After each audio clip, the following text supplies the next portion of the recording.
Hello and welcome to Elecspo. We've booted up Football Manager 2015 once again, and this time it's Manchester City's turn. In the past 5 years we've seen dominance from City, mainly since Pep Guardiola took over.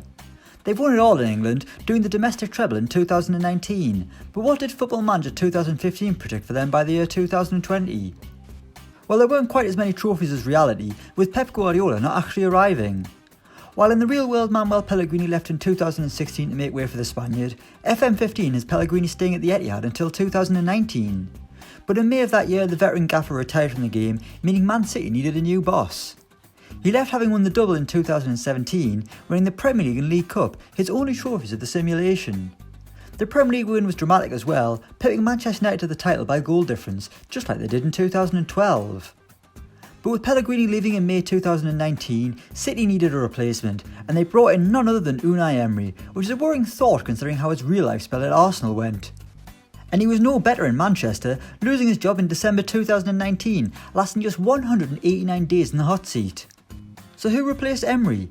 Well, City went left field, turning to Roberto Donadoni, an Italian who was managing Parma at the start of the simulation, and famous to replace Marcelo Lippi following Italy's triumph at the 2006 World Cup. It's City things are yet to really take off, although they very nearly did. His side was losing the Champions League semi-final to Juventus, while they lost the FA Cup final in shocking fashion to QPR. And in the Premier League they were close again, coming second, 1 point behind winners Manchester United. They ended the campaign with a 3-0 win over Reading, so let's look at how they lined up. In goal was Joe Hart. While in the real world he's not the force he once was, Football Manager 2015 still has Joe Hart as the Manchester City number 1, with no Pep Guardiola rival to kick him out of the club. Hart has remained number 1 throughout the simulation, but his average ratings aren't massively impressive. Some seasons he's had 7s, whereas others it's been 6s, so maybe Pep was onto something. Although the most recent season was actually his best, with an average rating of 7.11. Right back was John Stones. A goal scorer in the 3-0 win over Reading, John Stones is one of Man City's best players, barely missing a Premier League game over the past 5 years. Although the main difference is he's playing right back, a role I don't think he's been used in for years. But at least his FM career is looking better than his real one. However, he does face competition at right back, with City signing Nathaniel Klein in the summer of 2019 from Southampton. Christ, this game is so different to what actually happened. Oh, and Seamus Coleman is also in the reserves collecting dust if all goes to pot. Centre back was Oscar Sosa. A regen at the heart of defence, Oscar Sosa is a Paraguayan centre-back who arrived in 2018 from FC Zurich. And to be fair to the youngster, his average ratings are actually impeccable, even if he hasn't played that much. That's mainly because City have a fair few options at the back, including club captain Vincent Kompany, who's still the main man at the Etihad at the age of 34. He'd likely have played in the last game against Reading, but he was out of action with a broken foot, meaning Sosa got the chance. Another option is Elecspo Mangala, although he's been pretty poor, just like in reality. Also at centre-back was Esteban Blanchard. A second regen, clearly City weren't taking this final game of the season seriously. But Blanchard looks like one for the future, a Belgian defender who could be the heir to Kompany's throne.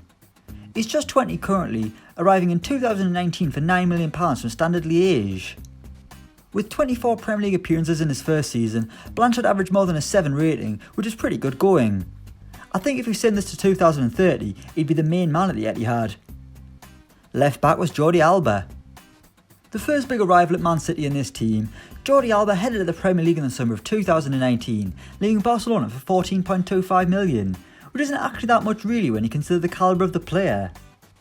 Alba had an average first season at the Etihad, getting 4 assists and an average rating of 6.91, but the interesting thing is that he only played 18 games, so who played the other 20?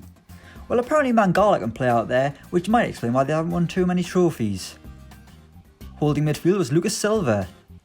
There was a Silva in the starting lineup, but not one who's currently at City in the real world. This is a Brazilian defensive midfielder Lucas Silva, who cost City £27.5 million in 2019 from Schalke, having already played all over Europe. First it was Real Madrid, then PSG, then Schalke, and now City, where he enjoyed a great first season sitting in front of the defence. But what about the other Silvas? Well, David Silva's sitting in the reserves just waiting to retire, and actually went on loan to Freiburg last season, while Bernardo Silva never made it to the Premier League, still plying his trade in France for Monaco. Centre midfield was Lucas Romero.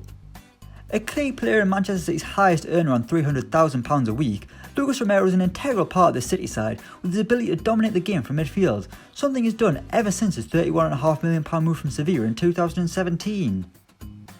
He was alongside William Carvalho. Christ, this was a defensive team. No wonder they didn't win the title. Carvalho was another holding midfielder by design and joined City from Sporting in 2015 for £15.5 million. While his average ratings are decent, he hasn't actually played a massive amount of football, and that's because City have other options in the middle of the park. One of them is Jack Wilshere, who even on Football Manager 2015 isn't the superstar we all expected him to be. On top of that, City have just signed Sergi Samper from Barcelona, another defensive midfielder. Christ lads, take off the shackles and express yourself, this is ridiculous. On the right of attack is Domenico Berardi. A £60 million signing in 2016, Domenico Berardi has been worth that fee, a sensational player in blue who scored a ton of goals and provided a load of assists. His numbers over the past 2 seasons have been incredible. In the 2018-19 season he scored 24 league goals and provided 6 assists, then last season he scored 18 goals and got 10 assists.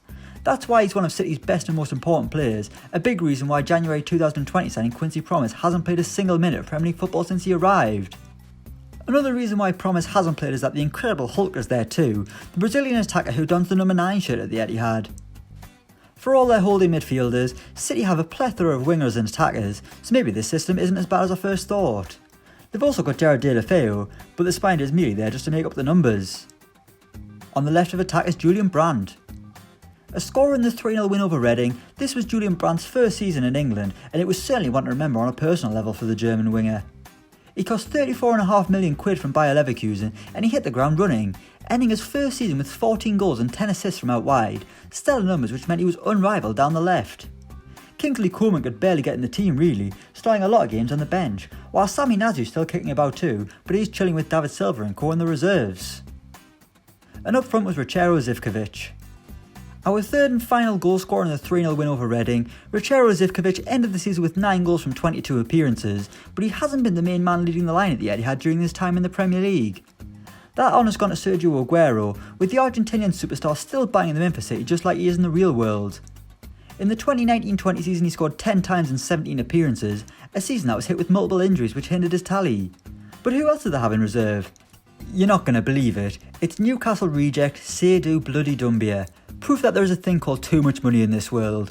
The bloke cost £50 million in 2016, yet he's only started 7 Premier League games for the club. What a waste. So that's Manchester City in 2020 according to Football Manager 2015. Let us know what you think in the comments below, please subscribe to Elecspo, and until next time we'll see you around.